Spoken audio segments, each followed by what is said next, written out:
కార్తీక అమావాస్య మర్నాడు వచ్చే రోజుని పోలి పాడ్యమి అంటారు. డిసెంబర్ 13 పోలి పాడ్యమి.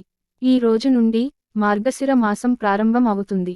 కార్తీక మాసంలో శివుడిని పూజిస్తే మార్గశిర మాసంలో విష్ణుమూర్తిని పూజిస్తారు. మార్గశిర మాసం మొదటి రోజున అంటే పాడ్యమి రోజున స్త్రీలు ఖచ్చితంగా దీపాలు వెలిగించాలి. బియ్యపు పిండితో చేసిన దీపాలను వెలిగిస్తే ఇంకా మంచిదని పండితులు అంటున్నారు. కార్తీక మాసం చివరి రోజును పోలి స్వర్గంగా వ్యవహరిస్తారు. హరిహరులకు ఇష్టమైన కార్తీక మాసంలో ఎన్నో విశిష్టమైన పూజలు చేస్తారు. కాబట్టి ఈ మాసం ముగింపు సందర్భంగా అంటే పోలి పాడ్యమి రోజున తెల్లవారుజామున సూర్యోదయానికి ముందే లేచి తలస్నానం చేసి నేతిలో ముంచిన వత్తులతో అరటిదొప్పలో దీపాలను వెలిగించి నదులలో వదలాలి. భగవంతుని ముందు ఉసిరికాయలపై దీపాలను వెలిగించడం సంప్రదాయంగా వస్తోంది. ఈ రోజున మహిళలు స్నానాదులు ముగించి దేవాలయాల్లో పూజలు చేసిన అనంతరం కోనేరుల్లో దీపాలను వెలిగిస్తే మంచిది. ఇలా వీలుకాని వారు ఇంటి వద్దనే తులసి కోట ముందు ఒక స్టీలు పాత్రలో నీరుని పోసి అరటిదొప్పలో దీపాలను వెలిగించి నీటిలో వదలవచ్చు. ఈ దీపాలను వెలిగించిన తరువాత గంగాదేవికి నమస్కరించడం ద్వారా పుణ్య ఫలం లభిస్తుందని పండితులు చెబుతున్నారు. పోలి దీపాన్ని నీటిలో వదిలిన తర్వాత 3 సార్లు ఆ దీపాన్ని ముందుకు తోస్తూ నమస్కారం చేసుకోవాలి. ఆ తర్వాత నదికి హారతి ఇచ్చి పోలి కథను చదువుకోవాలి. కార్తీక మాసంలో ఏ రోజు దీపాన్ని వెలిగించలేకపోయినా ఈ రోజున 30 వత్తులతో దీపం వెలిగించి నీటిలో వదిలితే ఈ మాసమంతా దీపారాధన చేసిన పుణ్యం వస్తుంది. వీలైతే ఈ రోజున బ్రాహ్మణులకు స్వయంపాకాన్ని దానం చేయండి.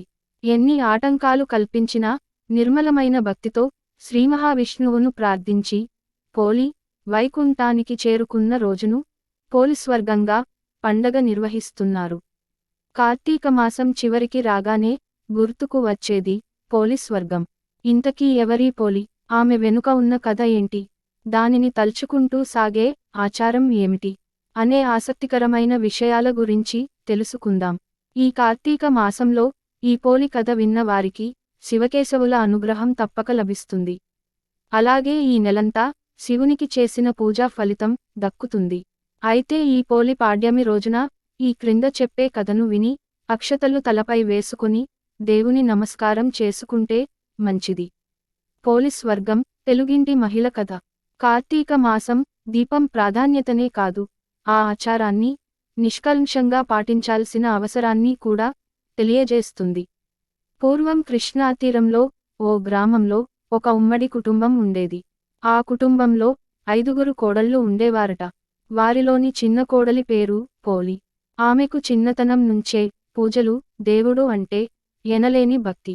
కానీ అదే భక్తి ఆమె అత్తగారికి కంటగింపుగా మారింది. తనకంటే మహాభక్తురాలు వేరొకరు లేరని, ఆచారాలను పాటించే హక్కు ఆమెకే ఉందన్న అహంభావం పోలి అత్తకు ఉండేది. కార్తీక మాసం రాగానే చిన్న కోడలిని కాదని మిగతా కోడళ్లను వెంటబెట్టుకుని నదికి వెళ్లి స్నానం చేసి దీపాలను వెలిగించి తిరిగొచ్చేది. కోడలు ఎక్కడ దీపం పెడుతుందోనన్న అనుమానంతో అవసరమైన పూజా సామాగ్రిని ఇంట్లో అందుబాటులో లేకుండా జాగ్రత్తపడేది. పోలి దీపం పెట్టకుండా అత్తగారు చేసిన ప్రయత్నాలు సాగలేదు. చిన్న కోడలు పోలి తన తెలివితేటలతో పెరటులోని పత్తి చెట్టు నుంచి పత్తిని తీసుకుని దానితో వత్తి చేసి ఇంట్లో ఉన్న వెన్నను తీసుకుని పత్తికి రాసి దీపాన్ని వెలిగించింది. ఆ దీపంని కూడా ఎవరి కంటా పడకుండా దానిపై ఒక బుట్టను బోర్లించి పెట్టింది. ఇలా కార్తీక మాసమంతా నిర్విఘ్నంగా పోలి దీపాలను వెలిగించింది. చివరికి మార్గశిర అమావాస్య రోజు రానే వచ్చింది.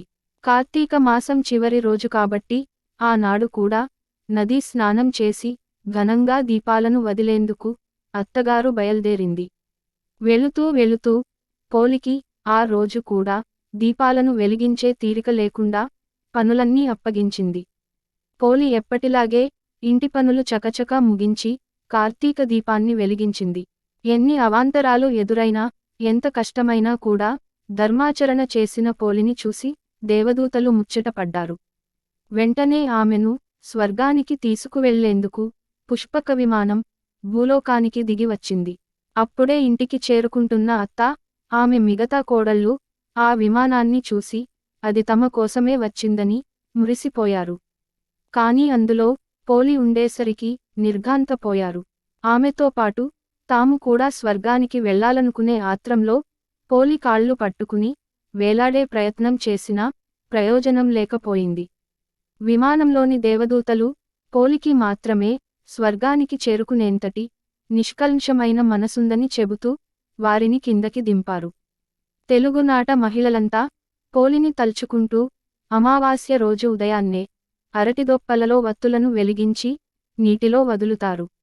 ఇలా వదిలిన అరటి దీపాలను చూస్తూ పోలిని తలుచుకుంటే మంచిదని నమ్మకం. కాబట్టి చాలామంది ఈ పోలి దీపాలను అమావాస్య రోజున కాకుండా మర్నాడు వచ్చే పాడ్యమి రోజున వెలిగించుకుంటారు. అందుకే దీన్ని పోలి పాడ్యమి అంటారు.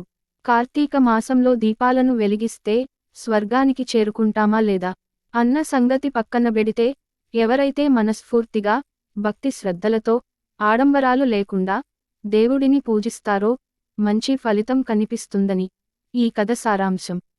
అహంకారంతో చేసే పూజల వల్ల ఎలాంటి ప్రయోజనం ఉండదని ఈ కథ హెచ్చరిస్తుంది. అలాగే అత్తాకోడళ్ల మధ్య సత్సంబంధాలు ఉండాలనే నీతిని కూడా ఈ కథ చెబుతుంది.